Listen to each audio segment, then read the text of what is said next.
In this video, let me teach you on how to use bots to enhance your Discord experience. Let's start. Now make sure first to create a server on Discord. After that, you need to find a bot that suits your server and fulfill your needs.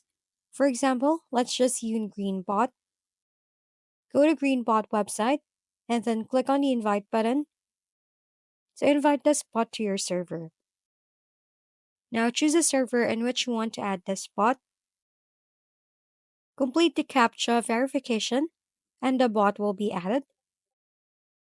And there you have successfully added the bot to your Discord server. We can see here the bot is available on our server. Now it is ready to use. You can go through the documentation of the bot to know more about the bot. And that's it for today's video. This has been your go-to channel for gaming content, Gaming Family. Don't forget to like, subscribe, and leave your comments below. See you on the next videos.